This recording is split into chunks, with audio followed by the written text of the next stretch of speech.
The morning fog rolled in thick off the coast of Varon Bay when Mara Ellison pulled her battered tackle box from the shed and slung her fishing rod over one shoulder. She was 43 years old, weathered in the way of women who spent more time outdoors than in, with sun-bronzed forearms and calluses on her palms that told their own story. The galactic colony of New Tethys had been her home for 11 years, and she had learned early that the alien ocean here gave generously to those patient enough to ask. She had not expected to ask with company this season. Cale Vera was crouched on the dock when she arrived, his tail flicking with barely suppressed excitement, his wide amber eyes fixed on the silver flicker of fish beneath the translucent blue-green water. He was young, barely past his third shedding, which put him somewhere between 14 and 16 in human developmental terms, and he had the look of a creature who had never in his life been told no by the universe. "You are going to the deep water?" he asked, not looking up. His ears swiveled toward her nonetheless, precisely tracking her footsteps. "Yep," Mara said. "I will come." It wasn't a request. Mara had learned this about Cale over the 8 months he had lived in the spare room above her garage, a refugee placement through the Interstellar Youth Resettlement Program, which she had agreed to without fully understanding what Kalevari Cat Cub actually meant in practice. What it meant, she now knew, was an adolescent felid alien with retractable claws, a purr that could rattle windows, a ferocious loyalty he expressed through action rather than words, and an absolute refusal to be left behind. "You know anything about fishing?" she asked.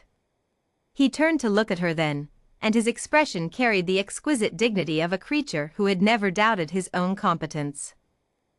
"I know about catching things," he said. "It is the same."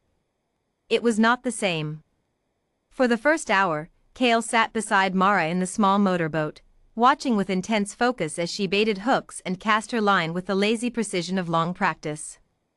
He asked no questions. He simply observed, the way his kind processed new information, total sensory absorption, ears forward, nostrils reading the salt and kelp and deep water cold. Then, without warning, he reached over the side of the boat and plunged his arm into the water up to the elbow. "Cale." He came up with a fish. Not a small fish. A goron, a native species that could reach 3 kilograms and was famously too fast for most human fishers to net without proper equipment. It thrashed violently. Cale held it with the calm authority of something apex, his grip precise and unshakable, and looked at Mara with that same expression of unchallenged competence. "Like this?" he asked. Mara stared. "Sure," she said. "Yeah. Like that." What followed was not, technically, fishing. It was something older and more primal, a young predator, laughing with the surprised delight of someone discovering an inherited talent they had never had occasion to use, leaning half out of a rocking boat to haul silver-flashing creatures out of an alien ocean with his bare hands. Mara stopped fishing entirely and instead watched, because watching was extraordinary. Cale worked with the focused joy of a creature completely at home in the task. He learned the water. He learned the patterns of the goron, the way they moved in loose spirals when startled, the temperature layer 3 meters down where the bigger ones congregated. He made mistakes, twice he misjudged and took a faceful of cold spray that left him sputtering and shaking water from his ears with tremendous dignity, but he adapted instantly. Always instantly. That was the thing about the Kalevari that the resettlement brochures had tried to explain and failed, they did not have human stubbornness. They had something more efficient. They corrected, and they continued. By mid-morning, they had more fish than Mara had ever pulled from the bay in a single session. "Okay," she said, looking at the full cooler. "I think we're done." Cale looked at the cooler. He looked at the water. He looked back at Mara with the expression of someone being told a party is ending. "We could get more," he said. "We have plenty. But we could." "Cale." He subsided, settling back into the boat with a put-upon sigh that vibrated in his chest and emerged as a low, rumbling half-purr of frustration. But he stayed. That was the other thing about him, he pushed, he questioned, he negotiated, but he did not defy. He had chosen to trust Mara Ellison, and that trust was, apparently, total. She handed him a water bottle. He took it, drank, and then said quietly, "On my homeworld, the young ones were not allowed near the deep water. Too dangerous. The currents." Mara let the boat rock gently. "Here you go, anything," she said. "You just proved it." He looked at his own hands, still damp, claws slightly extended, and something moved across his expression that she couldn't fully name. Pride, maybe. But bigger than that. Recognition. "Humans do not fear what they do not know," he said finally. It sounded like a conclusion he had been building toward for months. "We fear it," Mara said. "We just go anyway." Cale considered this for a long time. "That is very strange," he said. "Yeah," she agreed. "It's kind of our whole thing." They cooked on the beach. Mara had brought a portable grill, salt, dried herbs from her garden, lemon-adjacent citrus from the colonial greenhouse. Cale had never grilled anything, so she taught him the distance from the flame, the way the skin should look when the flesh underneath was ready, how to tell by smell before you could tell by sight. He learned this the way he had learned the water, total absorption, questions only when he had exhausted observation. He ate with the focused reverence of someone understanding for the first time what food could be when you had caught it yourself. "This is different," he said, around a mouthful of grilled goran.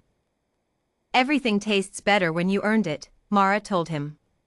He thought about this. "You have a saying on your homeworld?" "A few. Nothing tastes as good as something you made yourself." "That's one." And she gestured vaguely at the bay, at the boat, at the full cooler now packed and ready. "Give a man a fish, he eats for a day. Teach him to fish, he eats forever." Cale's ears went forward. "But I did not need to be taught," he said, with the precise, unintentional arrogance of someone stating a fact. "I simply did it." Mara laughed, a real one, surprised out of her, the kind that made her eyes crinkle. "Yeah," she said. "You did." Something shifted in Cale's expression. The arrogance dissolved into something younger and more real, the face of a boy far from home who had spent 8 months being careful, being good, trying not to take up too much space in a human house in a human colony on a world that was not his. And today, for one morning, he had just been. He had reached into alien water and pulled out something wild and silver and alive, and the human woman beside him had simply watched and let it happen, without fear, without limitation, without the careful management his own people had always applied to the young. "Mara," he said. Thank you." He paused, searching for the word. "For not making it smaller." She looked at him sideways. "Wouldn't dream of it," she said. That evening, they carried the cooler back together, taking a handle each. The sun set over Varan Bay in shades of amber and deep violet, and Cale's shadow stretched long beside Mara's on the sand, one compact and feline and slightly damp around the ears, one broad-shouldered and unhurried. The neighbors saw them coming and came to the fence. "Good catch," called old Perrin from next door. "Cale did most of it," Mara said. Cale straightened. His tail rose. His ears went perfectly, precisely upright. "With my hands," he added, because it seemed important to clarify. Perrin laughed and said she'd never heard of anyone doing that, and Cale explained, with great technical detail and a growing audience, exactly how a goran moved in cold water, and where the depth layer was, and the precise grip required to hold one without harm to either party. Mara leaned against the fence post and let him talk. This was the thing the resettlement program hadn't put in the brochure, the thing she couldn't have predicted when she'd signed up to house a cat cub from a world 40 light-years away. He was going to be extraordinary. He already was.